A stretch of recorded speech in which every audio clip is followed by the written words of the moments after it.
নদী ভাঙনে ভেঙে পড়েছে রাস্তা। বারবার আবেদন করেও কোনো সুরাহা না হয় এবার ক্ষোভে ফুঁসছেন সাধারণ মানুষ। ভোট আসছে, কিন্তু ভোটের আগেই দিলেন বিস্ফোরক হুঁশিয়ারি।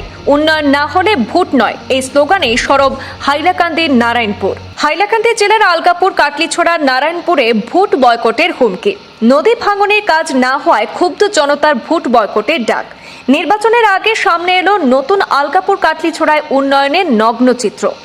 দীর্ঘদিন ধরে কাটাখাল নদী ভাঙনের সমস্যায় ভুগছেন পুরনো আলগাপুর বিধানসভা কেন্দ্রের উত্তর নারায়ণপুর এলাকার মানুষজন। কাটাখাল নদীর ভাঙনে কবলে পড়ে সেখানে চূর্ণ বিচূর্ণ উত্তর নারায়ণপুর বাজার থেকে নতুন ব্রিজ পূর্ত সড়কে বেশ কয়েকটি জায়গা নদী ভাঙনে কবলে পড়ে একেবারে তলিয়ে গেছে। যোগাযোগ প্রায় বিচ্ছিন্ন হয়ে পড়েছে।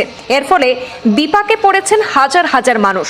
পূর্ত সড়ক নদীতে তলিয়ে যাওয়ায় বিপাকে পড়েছে স্কুল কলেজের ছাত্রছাত্রীরাও। দীর্ঘদিন ধরে আলগাপুরের প্রাক্তন বিধায়ক নিজামুদ্দিন চৌধুরী, শাসক দলের সাংসদ কৃপানাথ মালা নদী ভাঙন প্রতিরোধের আশ্বাস দিলেও তা পূরণ হয়নি। তাই আসন্ন বিধানসভা নির্বাচনে এই অঞ্চলের 3টি কেন্দ্রে ভোট বয়কটের হুমকি দিয়েছেন স্থানীয় জনতা।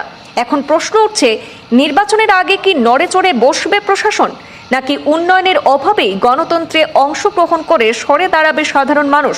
সেদিকেই তাকিয়ে রয়েছেন। এই নদী ভাঙন দ্বারা কম হলে 1000 মানুষ এফেক্টেড হয়েছে। 1000 মানুষের দৈনন্দিন জীবনের চলাফেরার, যেমন বাজারঘাট ইত্যাদি, ছাত্র স্কুল কলেজ, কম হলেও 500 জন ছাত্রছাত্রী প্রায় প্রতিদিন এই রাস্তাতে চলাফেরা করে। 500 জন ছাত্রছাত্রী জীবনের ঝুঁকি নিয়ে এই সামান্যতম 1 ফুট জায়গা দিয়ে চলাফেরা করতেছে। 122-এর 121-এর উভয় খানোর মানুষ আমরা পুরা একদম জনজীবন একদম বিচ্ছিন্ন অবস্থায় আছি। কিন্তু দুর্ভাগ্যজনক, আমাদের না বিধায়ক কান দেন, না এই সাংসদ কান দেন, কোনো না জেডপিসি কান দেন, কেউ কোনো এই ব্যাপারে কান দেন না দেওয়ার কারণে আমরা এই যে 26-এর ইলেকশনের মধ্যে আমাদের এত এলাকার মানুষ একত্রিত হইয়া এটা ভোট বয়কট করবো, এটাই আমাদের আহ্বান।